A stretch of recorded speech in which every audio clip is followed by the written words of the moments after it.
Câștig. Știți că în Rusia nu merge viza, nimic. Eu am avut acum 2 ani jumate, am făcut aici card MIR la Raiffeisen și nu mai funcționa. Acum am fost la Raiffeisen, după o oră am descifrat, am primit card nou.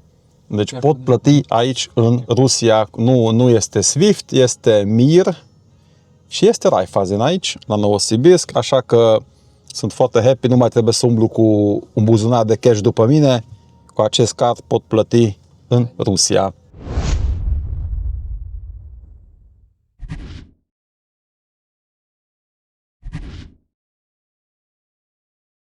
Bună dimineața! Salutare lume de aici din Novosibirsk, din casa lui Nazar, din apartamentul lui Nazar. Cum a fost după zi de odihnă? Seara de... Ai dormit bine? Da, am dormit foarte bine. Încă nu am odihnit, am dormit, dar cred că astăzi o să dorm mai bine, mai liniștit, că avem niște informații noi. V-am spus ieri că o să avem informații noi.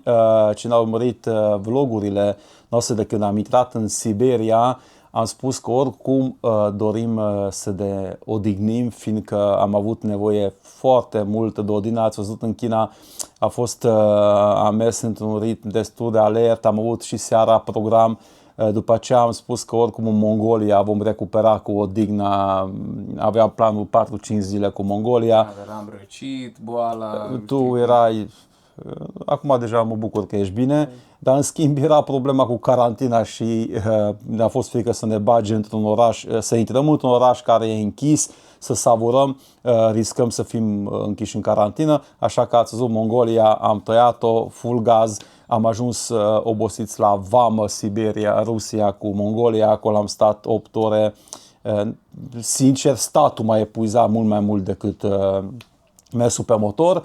Am intrat în Siberia, chiar v-am comunicat, am făcut și video pe Facebook, am spus că noi nu avem problemă cu benzina, yes, benzin. Atunci chiar era benzină, da, și am spus că în primele sute de kilometri primii 300-400.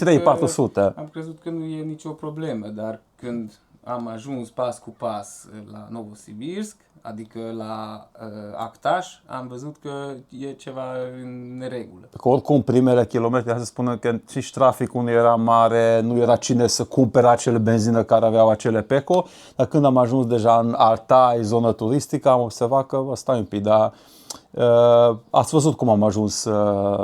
Deci dacă nu găseam acel PECO intermediar, ați văzut în vlogul de ieri, nu știm dacă ajungeam la Bisc. La Bisc. Ajungând la Novosibirsk, noi evident între timp, trebuie să știți, 3-4 zile noi tot timpul comunicam cu prietenii noștri că cum e starea benzinei, am vorbit și cu Serghei și cu prietenul nostru Nazar și oricum trebuie să spunem că doream să stăm 4-5 zile în Novosibirsk, fiindcă acum stăm 3 zile cu prietenul nostru Nazar, el pleacă la Moscova, dar chiar revine Serghei de la Iacuz, deci chiar e bine 5-6 zile.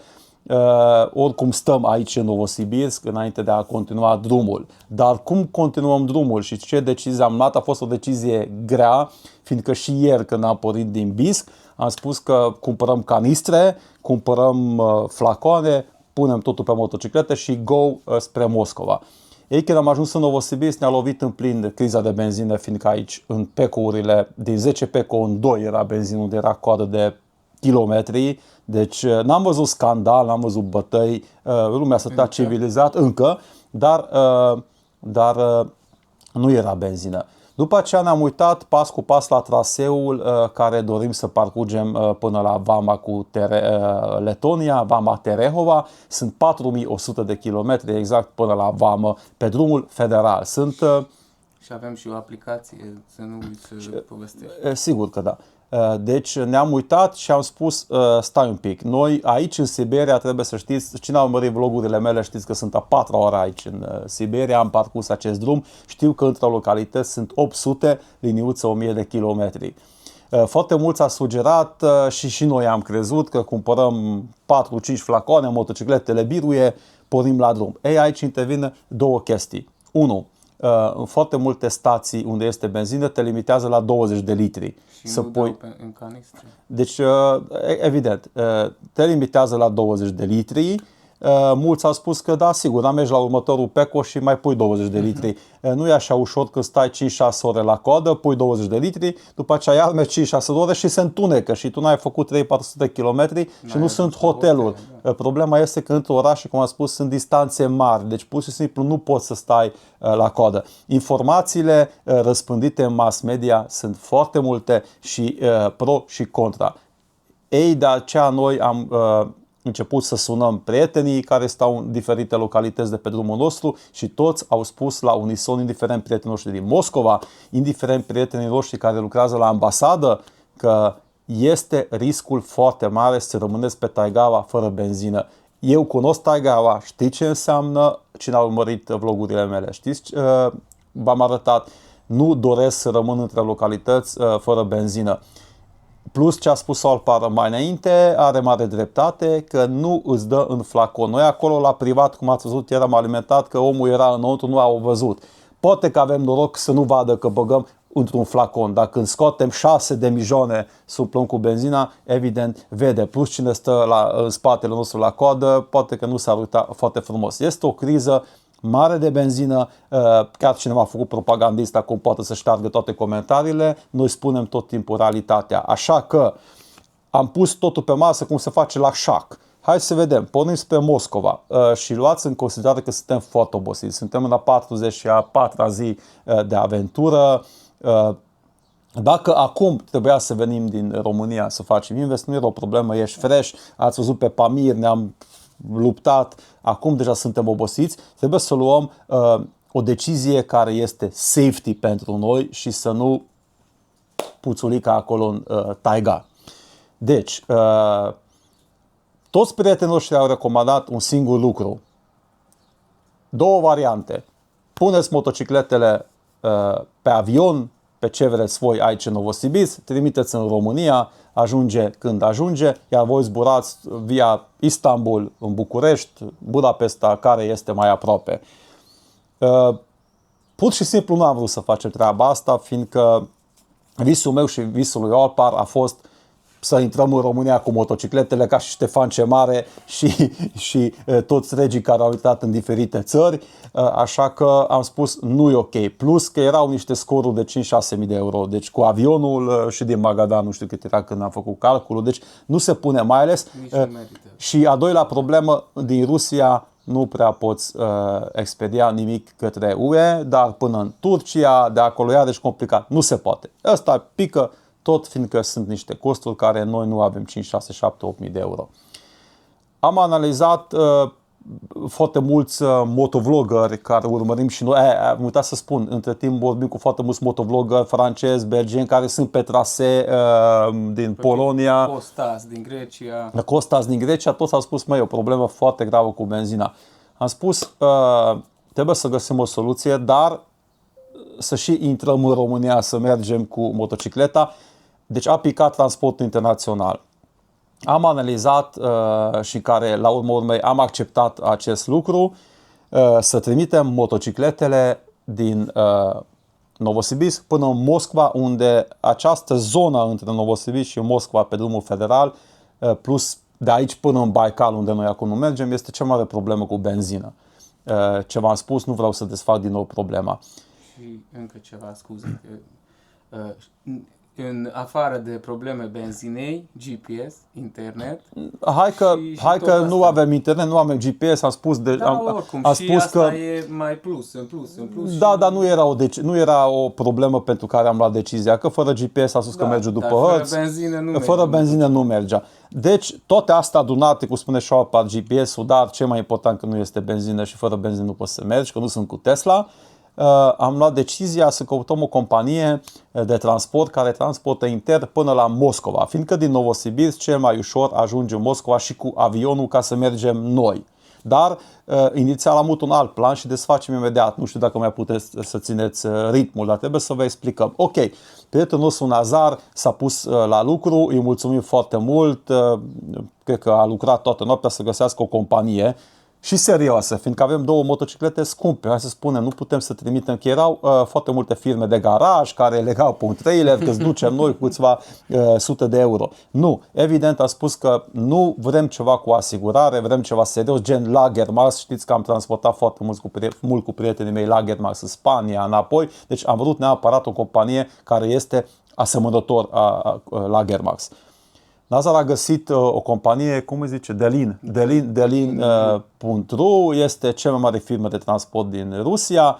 Am spus, hai să cerem un preț, fiindcă, hai să spunem că suntem la capătul aventurii și am cheltuit. nu mai avem bani, dar am spus, trebuie să ajungem cumva acasă, ne așteaptă familia, dar vrem să facem și aventură, că no. Ok, am găsit o firmă, imediat o să urmeze să mergem, să ducem motocicletele, vă explicăm pas cu pas cum s-a desfășurat toată discuția. Firma a spus ok, dar trebuie să traduceți documentele motocicletei pe limba rusă, fiindcă să știe și ei ce transportă, trebuie să scoatem benzina din rezervor și trebuie să decuplăm bateria, chiar dacă trimitem cu camionul. Astea sunt legile Federației Ruse, iar noi trebuie să acceptăm, fiindcă așa e și normal.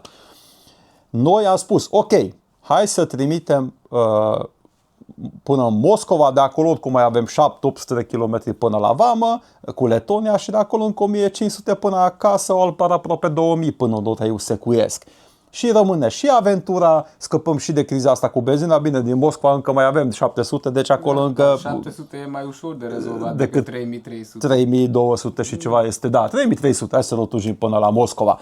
Ok, am venit eu cu o idee genială, Olpar imediat a spus yes, rock and roll, să trimitem motocicletele, cum am spus, imediat vom porni, deja totul e discutat cu firma, ne așteaptă, am făcut un pre-order, o să spunem și prețul în video, încă nu știm prețul exact, fiindcă trebuie să cântărească motocicletele, dar deci să nu fie atât de scump, dar nu. Am primit noi o informație că undeva în jur de 600-700 de euro pe motocicletă, dar noi am dat o dimensiune, au zis că trebuie să cântărească, fiindcă trebuie să punem sus hainele, cizmele, fiindcă noi am cumpărat deja, hai să spunem că am cumpărat deja biletul de avion ieri când am făcut preorderul la firmă și ne costă 200 de euro pe căciulă biletul de avion cu Aeroflot, zboară 4 ore jumate până la, e distanță destul de mare până la Moscova și biletul 200 de euro ne-a costat numai cu un rucsac care duci sus în avion, deci fără other bagaj.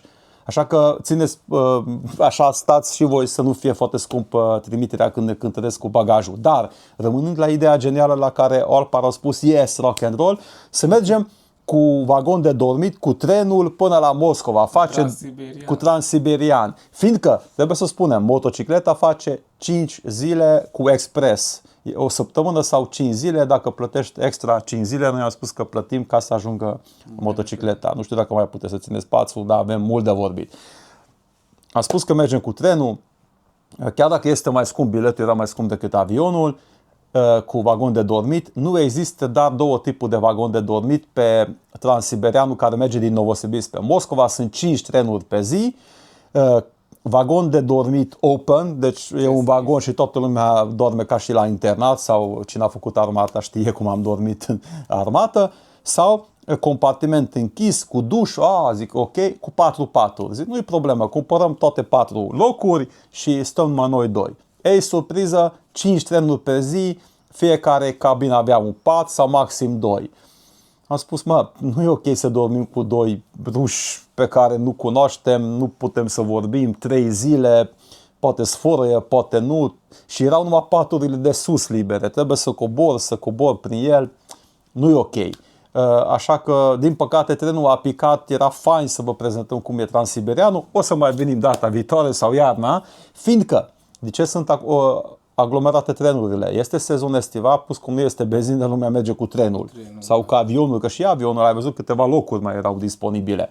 Deci, prieteni, situația în felul următor, să fie și aventură, să nu riscăm să rămânem fără benzină. Eu știu că pentru voi era foarte frumos să vedeți Siberia și pentru noi. Eu am fost de 3-4 ori, Olpar nu a fost. Vroia să vadă munții Ural, vroia să vadă cum se conduce în Siberia, cum este taigaua. Dar din păcate situația este nasoală și nu vedem să se rezolvă în câteva zile. Prietenii noștri de aici au spus că și guvernul a anunțat că până în sfârșit de august se va rezolva, nu putem să stăm până în sfârșit de august. Deci, să nu rămâneți nici voi fără aventură, nici noi. Acum mergem să punem motocicletele la firmă de transport, care va ajunge, azi este data de 6, nu văd bine, 6. În data de 11 va ajunge motocicletele după ora 11 la un terminal din Moscova care este aproape de aeroport. Avionul tot în data de 11 va zbura. Noi până atunci vom sta cu prietenul nostru Nazar, pe care mulțumim încă o dată că ne-a primit în casa lui și ne-a rezolvat transportul. V-am spus eu ieri că e îngerul păzitor. Ne vom întâlni cu Galina, care poimâine a zis că ne conduce în oraș să facem un vlog interesant despre Novosibirsk. Am discutat deja la telefon, a zis că yes. Și după aceea, în data de 9 până în 11, vom sta la Serghei și vedem ce facem. Găsim noi ceva să fie vlog pentru voi. Dar o să filmăm și drumul cum zburăm la Moscova. Bine, nu o să filmăm tot drumul, dar cum preluăm motocicletele. Imediat o să filmăm cum predăm motocicletele. Și cel mai important lucru, că din Moscova o să fie aventură până acasă, fiindcă avem de trecut vreo 6 țări. Letonia, Lituania, Polonia, Slovacia, Ungaria, deci va fi super, super funny. Dacă mergeam pe roți personal până în Moscova, pe amândouă am făcut un calcul, ne costa vreo 200 de euro, 250 de euro pe căciulă, așa cu bilet de avion și cu estimarea ce ne-a făcut firma, ne costă 900 de euro pe căciulă. Asta este, noi înainte să comentați politic, înainte să spuneți orice, noi n-am făcut nici criza de benzină, noi suntem călători, noi suntem acum din păcate care plătim pentru chestia asta. Și adaptăm pentru situația. Și corect, Opa spune foarte bine, un aventurier adaptează. Foarte mulți o să spuneți probabil că băi, asta e aventura să cauți benzină, aveți dreptate, dar sunt momente și asta amândoi când ținem workshop sau când ținem prezentări, spunem că sunt momente când trebuie să iei decizie cu capul și nu cu inima. Dacă noi luam în aventura asta decizii numai cu inima, China a fost cu inima, nu a fost cu capul, am plătit foarte mulți bani, nu ne pare rău, a fost frumos, o să o dezbatem în vlogurile de acasă când o să vorbim despre țări. Acolo acea decizie a fost luată cu inima, deci hai, gata, mergem, go, a meritat. Dar aici, ieri, când am ajuns, am vrut să luăm decizia cu inima. Amândoi am spus cu Alpar, mergem, facem, nu, cu inima. Am spus că mergem, dar prietenii noștri au zis, bă, stați un pic, stați jos, lăsați inima, noi stăm aici, noi urmărim. Când la televiziunea rusească se vorbește că nu este benzină, atunci înseamnă că... Și când am văzut aplicația de benzină. Și la început am spus aplicația, să vorbim de aplicație. Există o aplicație super faină unde arată fiecare benzinerie și fiecare zonă de risc cu roșu sau verde. Ei, zona unde trebuia să mergem din Novosibirsk până în Moscova era red. Deci nu există benzină, nu este... Câteva, dar asta e momentan, deci nu știm ce se întâmplă de 2-3 zile înainte, deci nu. Noi nu vrem să intrăm în detalii, că oamenii sunt revoltați sau sunt revoltați, noi nu suntem revoltați, noi suntem aventurieri, noi la un moment dat vom ajunge acasă unde este benzină, dar încă o dată, sunt momente în aventuri și ăsta chiar vă rog să învățați când deciziile trebuie luate cu capul. Noi, azi dimineață când am trezit, atunci tot timpul spun dimineața trebuie să iei decizii, când am trezit, am pus totul într-o oală și am zis iese că trebuie să trimitem motocicleta până în Moscova, chiar dacă suntem aventurieri și ne place să ne dăm cu motorul, ne face o mare plăcere, dar riscul este foarte mare. Costurile sunt, asta e, s-a pierdut mai mult pe apele Someșului, cum se spun, sau nu știu ce râu aveți voi acolo, hei, pe apele Chiuchiului. Da. Eu spun că o să fie interesant, aștept comentariile voastre, voi ce decizie luați, dacă erați în locul nostru, dar spun încă o dată, luați în calcul că avem aproape 15.000 de kilometri de tras, 15.000 de kilometri, ca și cum ați merge voi din București până la Paris de vreo 5 ori dus întors cu motocicleta, ați văzut prin ce drumuri am trecut, câte vămi, deci decizia acum am luat cu capul și credem că am luat o decizie foarte bună, viabilă, chiar dacă este scumpă. Scrieți voi în comentarii, iar acum dacă mai aveți chef, să mergem până la firmă de transport, fiindcă cred că sunt vreo 20 de kilometri, să vedem cât o să plătim la final, să vedem dacă totul o să fie în regulă și dacă lăsăm motocicletele acolo. Dacă iau o motocicletă. Dacă iau, păi noi am făcut o preordă și dacă nu iau, atunci, nu știu, căutăm o altă firmă sau nu știu, nici mă rog să mă gândesc la treaba asta. Hai să mergem, că la 11 trebuie să fim acolo, așa că îmbrăcați-vă și voi repede pe șaua din spate, pornim. Rock and roll, baby! Nu, prieteni, poate avem noroc și putem să lăsăm, avem jumătate de rezervor plin. Am vorbit cu omul, zice, nu trebuie golit rezervorul neapărat, că zic, mă, dar este criză de benzină. Nu, haideți, duceți înăuntru. Acolo o să urcăm pe rampă. Capitanul Balu, haideți să vă arăt cum a pregătit de transport. Nu este un transport lung, cum am spus, 3000 de kilometri până în Moscova. Chiar trecem de zona unde cel mai problematic cu benzina și localitățile sunt la 1000 de kilometri distanță, asta e problema. Riscul de a rămâne pe taiga este foarte mare, blocat acolo în mijlocul taiga, fără benzină. Dar l-am povestit la începutul vlogului. Așa o să meargă capitanul Balu, încă casca o să punem cumva, o să legăm. Aici am legat cizmele XPD, sunt foarte mulțumit de aceste cizme, vă recomand de la Motomus. Și țineți pumnic, acum mergem să cântărim. Inițial ne-a dat un preț, am spus cam câte kilograme avem, dar oricum ei o să cântărească și vă spunem și vouă prețul final al transportului, care nu este ieftin, dar uitați-vă ce companie este. Găseam companii mult mai ieftine, dar companii de garaj nu aveam încredere. Ăștia cu asigurare, CMR, o firmă, cea mai puternică firmă din Rusia. Gen Lagermax din Europa. Băieții sunt foarte de treabă. Uitați, am legat cizmele, v-am arătat, deci sunt foarte de treabă. Am zis, aveți grijă de cameră, zice, totul se foliază, se bagă în cutii de lemn, de aceea și eu costat atât, deci nu trebuie să lăsăm nici cheile aici, de la motocicletă. Am un AirTag în el, deci o să pot urmări pe unde este motocicleta. Da, e super fain aici. Oamenii super de treabă, i-am arătat poze cu oimii acolo, deci e ok. Deci se pune pe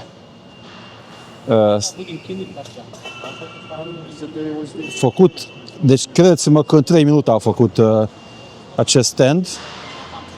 Al lui Orpa deja e acolo. Oamenii 100% profesioniști. Ca și la Lagermax. Îi salut și pe Sorin pe partea asta, pe prietenul meu Sorin. Și pe soția sa dragă Lumii.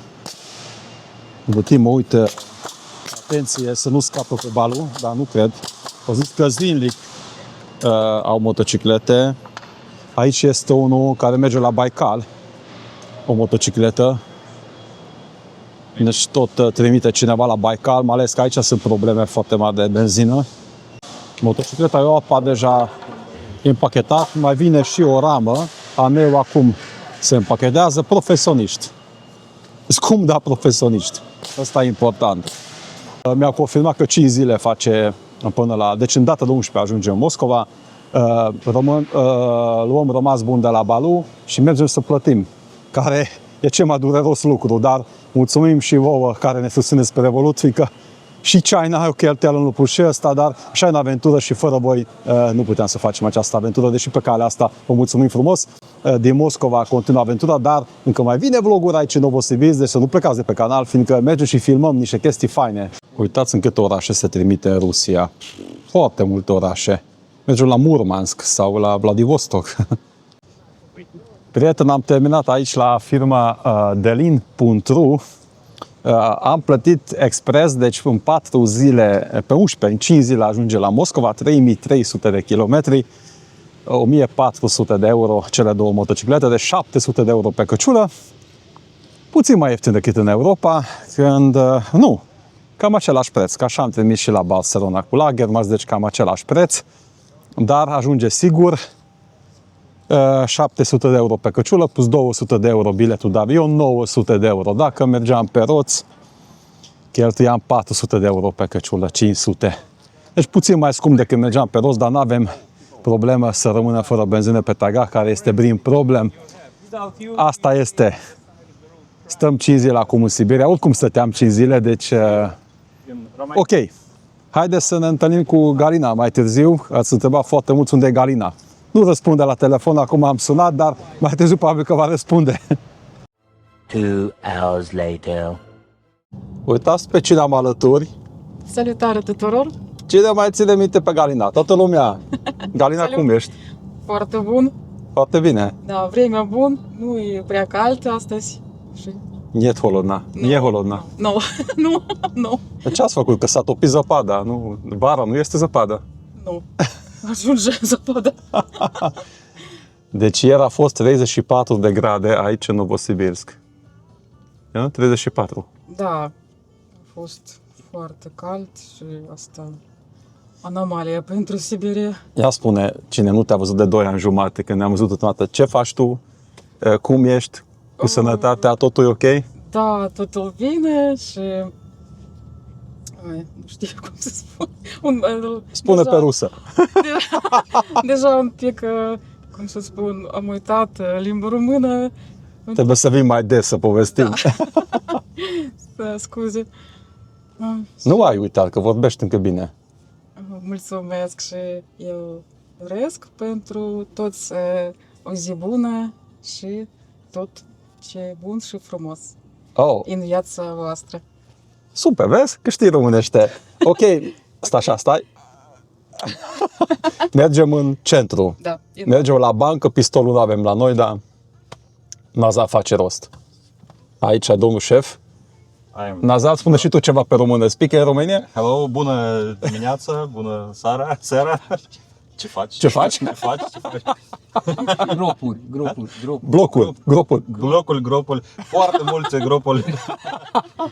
That's all. I don't speak anymore. Apa, spune și tu ceva pe română? Prieteni. Ce vrei să zic?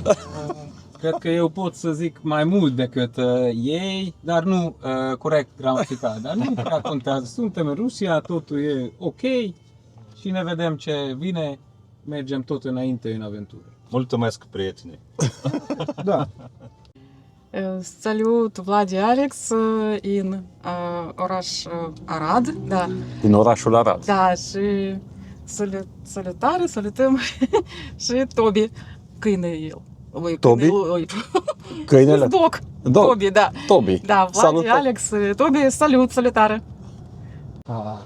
Câștig. Știți că în Rusia nu merge viza nimic. Eu am avut acum 2 ani jumate, am făcut aici card MIR la Raiffeisen și nu mai funcționa. Acum am fost la Raiffeisen, după o oră am descifrat, am primit card nou. Deci pot plăti aici în Rusia. Nu este SWIFT, este MIR și este Raiffeisen aici, la Novosibirsk, așa că sunt foarte happy, nu mai trebuie să umblu cu un buzunar de cash după mine. Cu acest card pot plăti în Rusia. Dar pentru mine e important aici să nu umblăm cu o geantă de bani. Oricum nu avem o geantă de Oricum nu avem o geantă de bani, geantă avem, nici geantă nu mai avem. Așa că mergem cu cardul să cumpărăm o geantă. Eu am crezut că voi înăuntru Stai așa. Eu am crezut că voi înăuntru numărați toți banii din Rusia sau nu știu. Eu am stat aici în mașină. O oră jumate, sorry. Am rozat pe mâna dreaptă. Nu, e în regulă. Să știi că a trebuit să vină directoarea băncii. Deci, suntem VIP aici. Știu că e o mică bucurie, dar e bucurie. Am ajuns înapoi. Este ora 9:30 seara. Mă apuc de editat video. Totul este sub control. Motocicleta este trimisă. Noi suntem bine, am mâncat, așa că mă sună Ștefan. Ștefan, înregistrez video. Îl sun apoi imediat pe prietenul nostru Ștefan din Dakar. S-a trezit acolo, nu știu câte, dimineața, aici, seara. Deci, prieteni, noi mai rămânem 4 zile aici în Novosibirsk. Vom merge să vedem orașul, evident vom face vlog, vrem să mergem în câteva locuri mai interesante, după care până la Moscova și de acolo continuăm aventura. Deja avem niște planuri de la Moscova cum mergem și în Letonia și în Tatra, deci aventura continuă, rămâneți pe canal și ne vedem în curând. S-ar putea ca mâine să nu vină vlogul, fiindcă poimâine vom merge să vizităm orașul, ne cerem scuze, dar trebuie să ne odihnim și noi puțin, fiindcă din Moscova mai avem vreo mai mult de o săptămână până acasă, așa că trebuie să ne odihnim. Mulțumim pentru înțelegere și ne vedem peste 2 zile. Pa, pa!